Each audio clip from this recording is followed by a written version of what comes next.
Welcome back to the show. Now, let's again shift our attention to the 5paisa, the listing actually which we saw. The company again basically was demerged from IIFL, the listed entity, the much larger listed entity. Hear out to the management on their thoughts and how the business is going to progress in the next few quarters. So 5paisa Capital is a complete digital financial company. So we are a no branch, no relationship manager, no physical presence office, and a complete DIY. And most of our business happens through a mobile app. So our strategy is that anyone who has a mobile and internet and can invest definitely can come, and it need not be restricted to the top 10 towns of the country.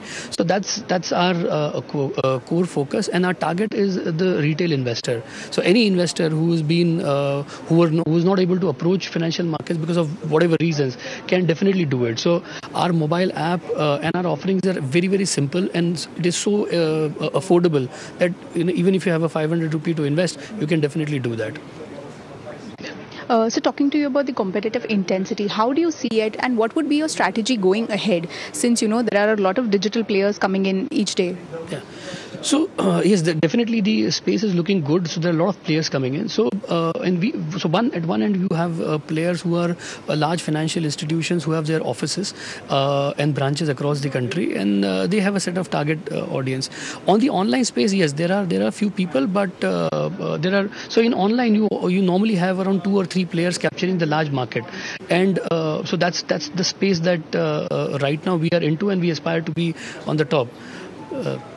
Yeah, so that's it. So in terms of pricing, do you think the pricing is aggressive enough, and how do you think it will be sustainable in the long run? Yeah, the pricing is definitely aggressive, because we thought that if at all a customer has to invest, the price has to be so low that I should focus more on my return rather than worrying about the cost that I pay. So if you traditionally look, the brokerages plus you add all the taxes, the impact cost is so high that people used to worry more about the cost than the return in the investment that they do.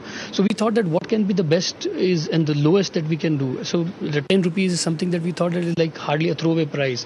So though it is aggressive, but I'm sure with the economies of scale and the kind of customers that we are acquiring, it would definitely make a business going forward.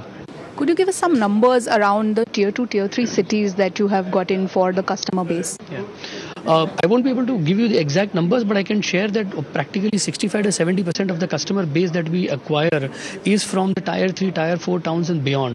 So it was really exciting and amazing for me to see that people who have not even opened their online banking account once are coming on the internet looking for us, coming on the platform and opening an account with their Aadhaar. So I think that is something which is a true answer of a financial inclusion, that you have small players with a very low investment sitting in some corner of a country, or maybe some village of a Bihar or a West Bengal, and they are coming here. So I think that is the power of digital. So 4G has been in place right now, and 5G is evolving pretty much. So how do you think the digital space is going to work for you in the coming years?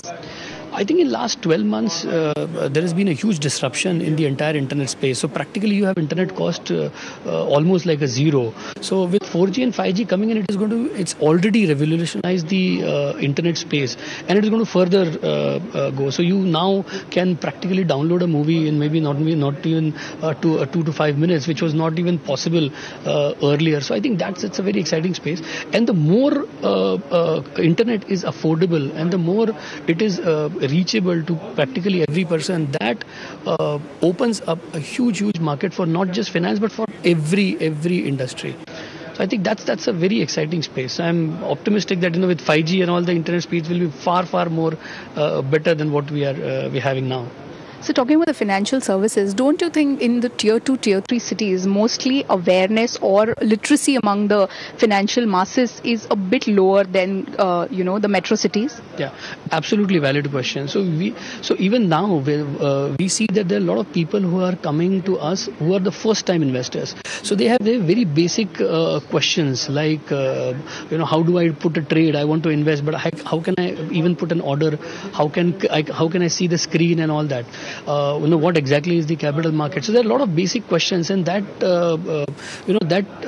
that told us that there is a lot of need for education of people. So now they are coming on internet, they are now coming to financial market, but they are unaware, they lack knowledge. So we just started one initiative, call it as a 5P school. So complete online initiative. We have curriculum, we have courses, we have videos, and these are very basic. We try and use very simple language, very simple text. We are keeping it multilingual. We also have Hindi as the main language of in our videos. So that is something that we just started for investors, getting a huge traction, and we plan to build that as a comprehensive school where everything related to financial markets, you can come, you can learn, and it's absolutely free of cost. Well, very interesting conversation with the 5paisa Capital, playing in the league of the discount brokers, and again basically a lot of fast subscriber addition actually has been seen in that counter. Today again basically after the listing, the stock actually has its lower circuit, but again interesting times because the cost actually is going down, and also in terms of product price, the brokerages, that also is going down. So very interesting space where actually 5paisa Capital is operating on. With that, again, it's a wrap on this edition of the show. From the entire team here, thank you for watching us.